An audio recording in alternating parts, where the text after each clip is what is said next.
Cultura chavín. Chavín fue una cultura de gran importancia porque su influencia fue muy grande en buena parte del Perú, inclusive mucho después de su desaparición. Chavín llegó a expandirse por la costa desde Lambayeque hasta Ica y por la sierra desde Cajamarca hasta Ayacucho. Su descubridor fue el arqueólogo peruano Julio César Tello en 1919. Este arqueólogo es considerado el padre de la arqueología peruana. Esta cultura pertenece al Horizonte temprano y se desarrolló entre los años 1500 a.C. y 500 a.C. Tuvo como centro principal el templo Chavín de Huántar, en Ancash. Su sociedad.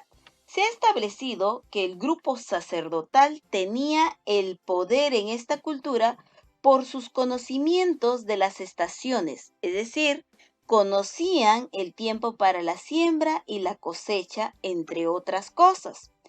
Por lo tanto, eran considerados los intermediarios entre los dioses y el pueblo. Con la ayuda de los artesanos, los especialistas, con ayuda de ellos, crearon esculturas de dioses muy terribles para lograr la obediencia de los campesinos, que eran el pueblo. Su economía. La economía chavín se basó en la agricultura con la ayuda del intercambio comercial conocido como trueque. Ellos no tenían monedas, ellos intercambiaban productos con los habitantes de otros pueblos o de otras culturas. Construyeron andenes, canales de riego y usaron el abono para mejorar su agricultura.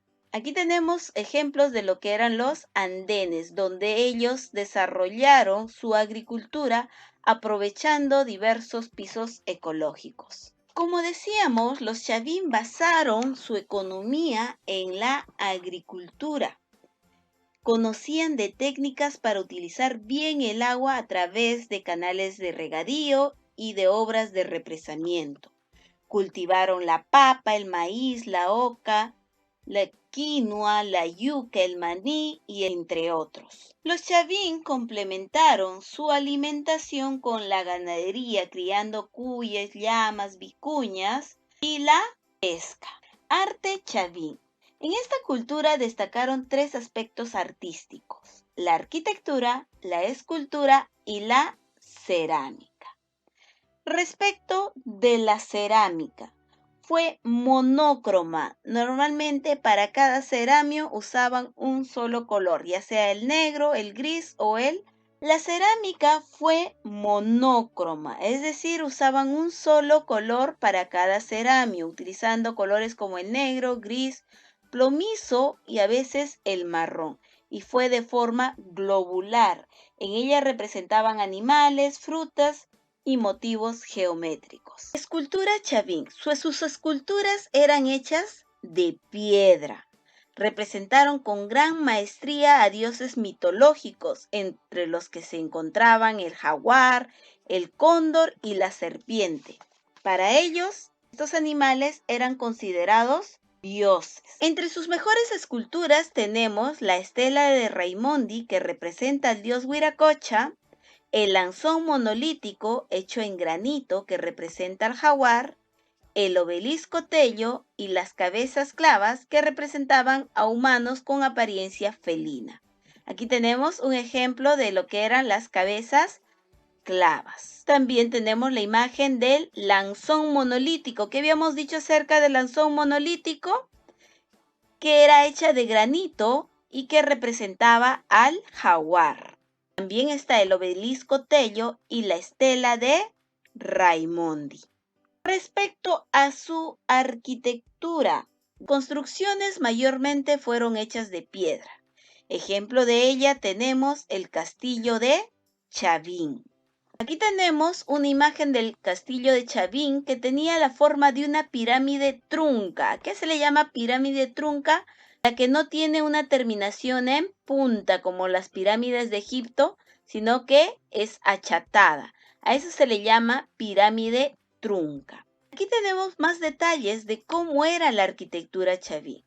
Respecto a sus materiales, según la región usaban la piedra o el barro. La piedra era usada en la sierra porque era más resistente al clima de la sierra, especialmente a las grandes lluvias, y en la costa usaban el barro. La forma de sus edificaciones fue de pirámides truncas, pozos hundidos, patios rectangulares, circulares y edificios en forma de U.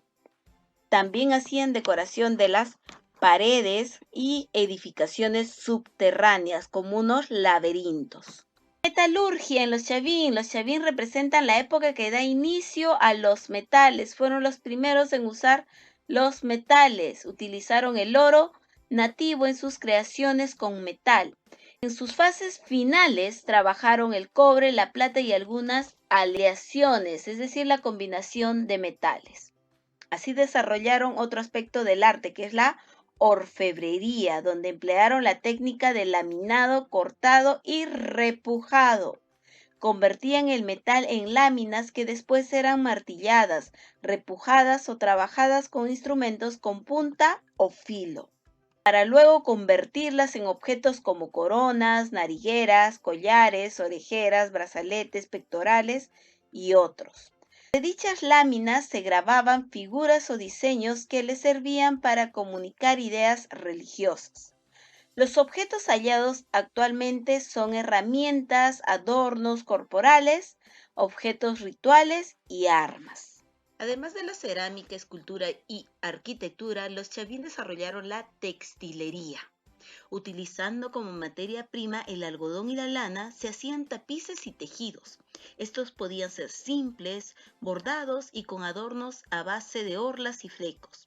En la costa, según Julio César Tello, aparecen vestigios de hilandería y textilería como pirulos de uso y fragmentos de tejidos de lana y de algodón. Otro tejido encontrado es la tela pintada donde se observan los personajes religiosos de la cultura chavín, que según algunos arqueólogos serían un catecismo destinado a difundir el culto religioso de aquella cultura. Finalmente, podemos decir que el culto a los dioses de esta cultura se difundió en buena parte del Perú. El dios principal es conocido como el dios de los báculos o de las varas. Ya hacia sus finales, hacia esta cultura, el culto a sus dioses fue desapareciendo. Por lo tanto, sus templos fueron abandonados o usados para labores domésticas, marcándose así el fin de esta gran cultura de maestros de la escultura como fueron los Chavín. Gracias por su atención.